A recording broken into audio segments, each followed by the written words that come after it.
We work very hard to let them know that if they bring that to us, that one, we're going to listen to them, two, we're going to believe them, and three, we're going to follow up on it. We're going to investigate. So cyberbullying, cyber threats, all of that, it has to be about relationships. And the kids have to know that somebody on the campus is going to listen to them. That's the best thing you can do to keep your children safe. You're listening to the smartsocial.com podcast. I'm your host, Josh Oakes. This is our District Talk segment where we interview district leaders to learn how they're keeping students safe on social media so those students can someday shine online. Now, let's get back to the interview.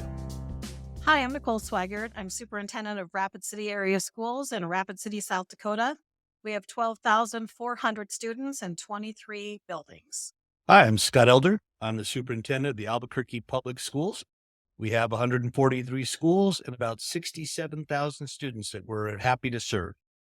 Yeah, hello, my name's Adam Swinyard. I'm the superintendent of Spokane Public Schools in Eastern Washington State. We're a district of approximately 30,000 students across 58 schools. Happy to be here today.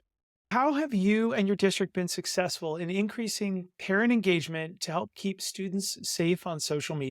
So every year we host a series of talks at our downtown office, but also at our individual buildings.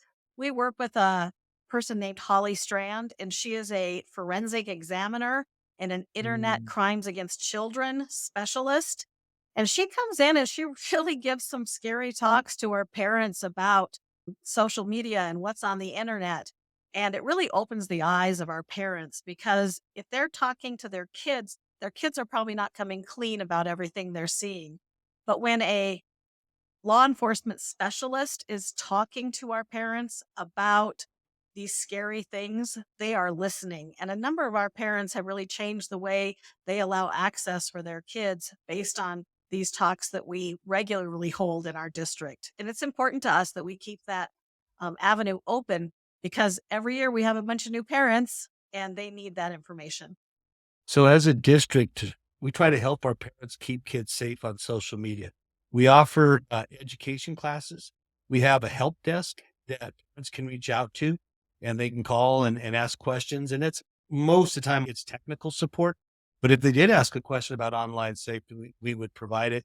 We have a website in our educational technology that parents can access that gives advice. And we have also been working again with law enforcement. It turns out like the FBI has a very interesting presentation on security for kids online because they understand that that's where a lot of predators are hiding these days.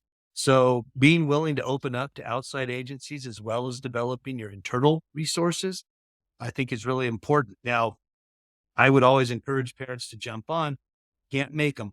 They have to do it. The one thing we've got is we do make them sign a document at the beginning of the year that says that they know the training exists at least. So that's about all you can do with a parent. Yeah, well, I think one of the things that we recognize is the way in which people receive information has rapidly expanded in the last 20 years, where maybe some of our parents, they would traditionally, get a mailer home, a newsletter, and they would get their information from the newspaper.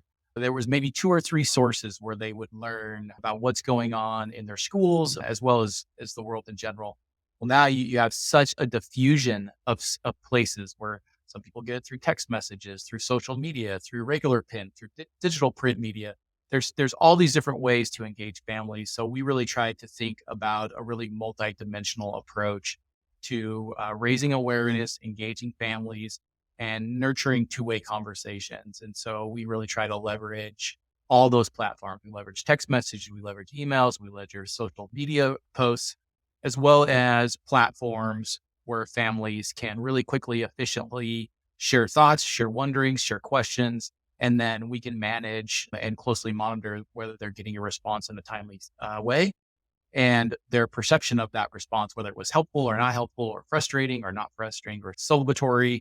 Really having intentionality around a multidimensional approach, I think, is critical in engaging families in our current context. Are there any stories that come to mind about any social media incidents you may have been able to get in front of or avoid by being proactive? So it's really interesting that you asked this question because just last month we had a situation arise. South Dakota National Guard came into one of our high schools that is a high school of about 2,000 students. For some reason this year, they brought guns.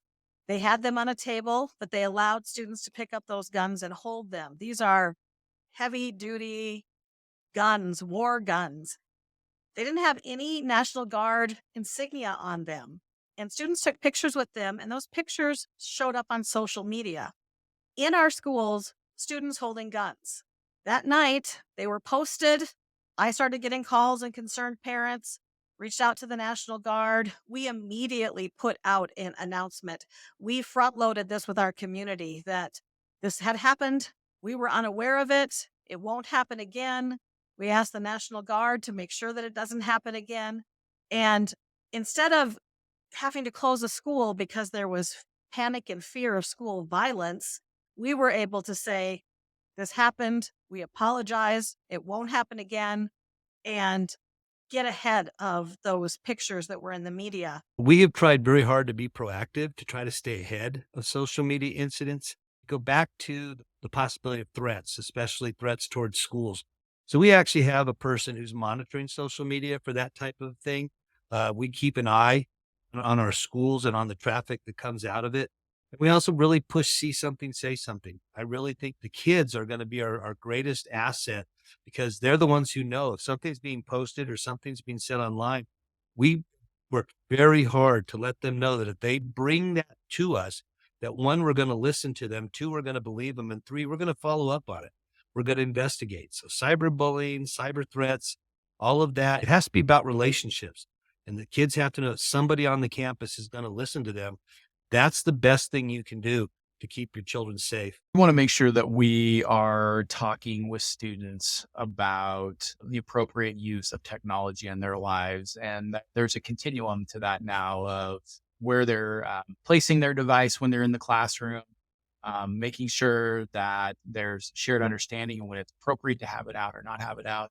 But that also includes talking to students about social media and making sure that they are aware of the risks, making sure families are aware of some of the toxic things that kids can get exposure to online, whether that's bullying or harassment, or sex trafficking or fentanyl use. I mean, there are many spaces that are harmful to children on social media.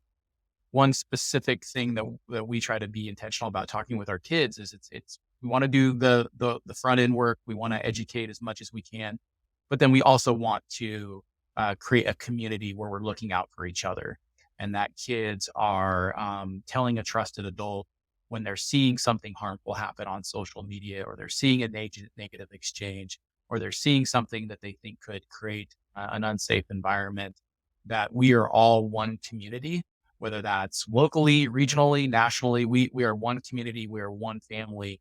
And the future is about taking care of each other, not just in physical spaces, but also online. What would your advice be to educators and administrators to work together to create a culture of digital safety and responsibility in their schools? I just think we need to talk. I belong to a lot of regional and local state organizations as superintendent, and we need to share those stories. So when that National Guard situation with the guns came up in my school district, I made sure and reached out to other superintendents so that they were aware.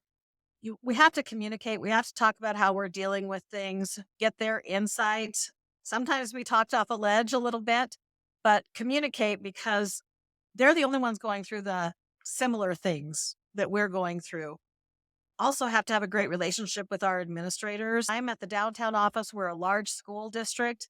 I have 23 principals, but I make sure that I regularly in contact with my principals to find out those concerns. And my principals know that they can call me 24/7 if there's any sort of situation that they need to talk through. And that open line of communication with them is where it's at. If I was talking to other administrators about digital safety in the schools, I think the one thing I would definitely encourage them is to become educated, to not be afraid to learn more, and not to assume that that's this department or that department's responsibility. It's not a technology issue. This is an everybody issue. It's all our jobs to keep our kids safe. It's not up to your security department. It's not up to any counseling department. This is everybody. So one thing I think is really important is you become educated at the potential threats that exist. It's hard. We're busy people. We We have a lot to do and we see our lane is this, but we need to expand and understand that it's all our responsibility. Also, I'd encourage people to know that when a kid brings something to you, there's a really good possibility that there's something there. Maybe it's not, maybe it's just somebody, doing something stupid, but you have to follow through. You always have to work together. And then I'd say not be afraid when you go to conferences to meet with other people and to hear exactly what best practices are and try to figure out ways you can implement them in your own district. Yeah, well, I think we have to be intentional about it, and we have to talk about the opportunity with technology, whether that's one-to-one devices or students' personal devices, how that can increase access and opportunity. But we also have to confront and talk consistently and in a very predictable way the risks and the dangers that students face. And what I see is we often put safety in really unique silos, and they're very personal to the individual based on lived experiences and a litany of other factors. And an example of that would be, I'll meet a family and they'll say, we are really into whole food. We only give our kids organic milk, nothing else. And I think, oh, that is impressive. You are all in on Trader Joe's. And yet the student will go into the kitchen, they'll pour the glass of organic milk, and then they will take the glass of milk into their bedroom, they'll close the door, and then they have unfettered access to social media without any adult supervision whatsoever, or any healthy boundaries or safety tools put in place. And so that is a very clear indicator as a school leader that families care about their kids' safety. They want the best for them, but raising awareness is critical. And I think we need something very similar to the public awareness campaign that was done nationally around tobacco. It was one of the most, if not the most successful public awareness campaign in the history of the country. It created significant progress in reducing tobacco usage amongst adolescents. I really believe we need something similar around social media to raise awareness and get families connected to tools to keep their kids safe. Okay, now we're going to talk about the future. What are your 1 to 2 biggest social media concerns for the future? My number one concern is lack of parental understanding. I think that so many times we hand this very powerful computer device to a young person and we think that we have parented them. I've raised 2 children. They know all that what they should and shouldn't do, but peer pressure and all of that gets in there. But also predators sneak into those devices and can have their way with young, very formative minds. And we have to be aware of that. So I think that parental lack of understanding of the dangers out there is something that we have to work on. And the other thing that I think is a concern is this unlimited access 24/7 that students have to this world, that keyboard warrior mentality that I will write things that I would never say to someone's face, but I'm protected by this unlimited screen access from far away. And it just snowballs into so many terrible situations. And when we reach out to parents, almost always the first barrier that we hear is not my child. And I would love it to go back to a time where it was how can we work together to protect our children? Because we're not on opposing teams. We're all together to do what's best for children. I have a couple of concerns with social media for the future. One is I see kids retreating more and more into their devices, and that social media becomes more the arena for communication and relationship building. And I really think that that's dangerous. We really need to be careful with our kids online. And I really worry about how young children are as they're getting access to social media and the devices. It's really dangerous. And so we really encourage parents, don't let your kids get on social media before 13 and really keep an eye on it. Because I really worry about our kids losing human connection. We saw it during the pandemic and we saw the impact, and we continue to see behavioral results in the schools. And everybody keeps blaming it on the pandemic, but I kind of wonder how much social media might have an impact on it as well. So I think that for me would be to really, as we move into the future, is to really encourage people, let's still keep that face to face, interactive, getting outside, and relationship building in our children. When I think about the concerns for the future, I think that expands a continuum. There are so many toxic things that kids can get access to. And I wouldn't want in any way, shape, or form minimize the opportunity for access and opportunity that technology provides. Clearly, those are evident. But unsupervised, unstructured access to social media is at the amount of time and across the topics that kids are getting exposure to me, it's synonymous in many ways to kids ingesting poison, and in a way that is somewhat analogous to kids drinking poison water and then needing a doctor.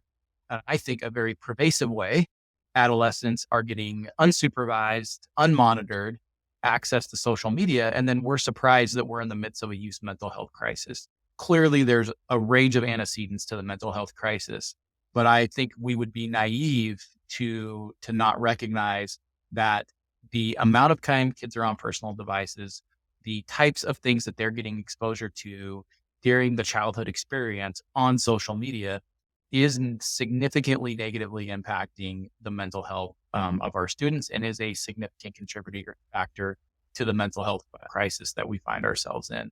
We have mental health therapists in our schools. We want to increase the number of therapists kids have access to. Is it realistic that 70, 80, 90% of our kids are seeing a mental health therapist? There isn't enough money or people.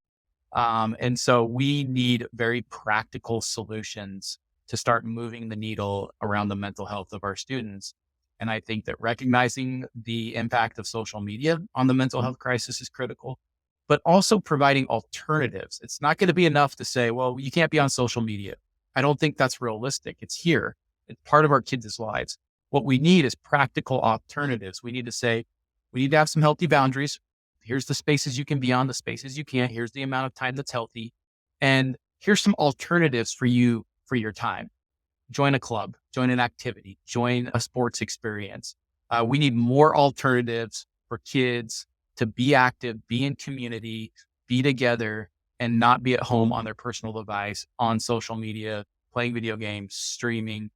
Those things are never going away, but we need more practical and engaging and enticing opportunities to point our kids to, so that we can start bringing down the amount of time that they are on social media and then on personal devices. Funding is difficult across the country. What advice would you give to other districts to secure funding to create the resources that parents need? Well, I think we have to look at opportunities that are not costly. Like when we bring in our forensic expert to speak to our parents, the local law enforcement agency doesn't charge us for that. So there's things that you can do that are cost efficient. Also, allow opportunities at parent teacher conference nights, open house nights, and those times for us to get things in front of parents that can help that with that education that isn't very expensive. We have to look at what's available. There are a lot of grants and ways to help families with this need. We just have to key into them and make sure that we are doing what is best for students and education. You know, we have really struggled with resources here in Albuquerque. And I think as I talk to other districts about things they can do to secure funding for these type of initiatives, well, number one is we need to remember we have a strong voice in our state legislators and people do listen to us. I think we need to be aggressively seeking funding for cybersecurity and for keeping our kids safe on social media. This is potentially a really dangerous area. And a lot of times people think of physical safety of the schools, but this is something that really has, quite frankly, we deal with every day. You know, it's not every day you have something awful like a school shooting, but this stuff is there every day. And so we really need to educate our parents and our legislators to the importance and the dangers that are out there so that they know they need to fund and make sure that the schools are capable of addressing the issues that are being brought up by social media. Many of the challenges we face inside of the K-12 space, they will be best addressed through community solutions, state solutions, national solutions. And so I think it's really important that we're working together to leverage resources, leverage assets that are already in place. We're talking about the same things and we're recognizing the same challenges and we're talking about similar solutions. we can really maximize the potential of the infrastructure that's in place. And I think a really practical example of that is, we're working with our local health officer around raising awareness and a public awareness campaign for the impacts of social media on students that live in the city of Spokane. And if parents are hearing that message when they go for their well checks to the doctor, when they're hearing that message, when they are in community spaces, when they see that message, whether they're taking public transit or they're driving down the road and they see some type of visual, I think we can work together to raise awareness. And as we raise awareness, then put ourselves in a position to build even larger and stronger coalitions to advocate for resources, for training for families, and for those alternatives. Again, I believe that a practical strategy to addressing some of the negative impacts of social media and the time that kids are on personal devices is providing them exciting and enticing alternatives outside the school day. We're talking in Spokane about every kid every day has something to do after school. That could be a club, could be a sport, it could be an activity. We brought back the elementary spelling bee. People loved it. It was a huge success. We're talking about middle school science fair. We're talking about bringing back JV cheerleading. We're talking about swim team. We went to our high school kids. We said, hey, what do you want to do after school? They said, we want to have talent shows. That's what we want to do. Great. We can do talent shows. I don't know how many of them I'm going to be excited to attend, but no, all joking aside, asking kids what they want to do and providing them all those alternatives creates a pathway for us to say, instead of being on your device, go do this. And I think as we raise awareness, as we build strong coalitions, that puts us in position to advocate for resources to provide those alternatives for kids. Thanks for listening to our smartsocial.com podcast. I'm your host, Josh Oakes. This was our District Talk segment where we interview school district leaders to learn how they're keeping students safe on social media so those students can someday launch into their future by shining online. This episode was brought to you by our smartsocial.com VIP program. It's called the Very Informed Parent Program, which helps you engage your students with teen-led video lessons. Stay one step ahead with our premium parent newsletter and discover hidden features on trending apps on teens' phones and our 54 plus live parent and student-friendly events every single year. You can click on the link below to chat with one of our team members if you want a free pass to our VIP program to support your community with our smartsocial.com resources. And if you're a district leader who has a success story, we would love to feature you on a future episode. You can click the links below to reach out. Thanks so much for listening, and we look forward to seeing you on the next episode. Have a great day.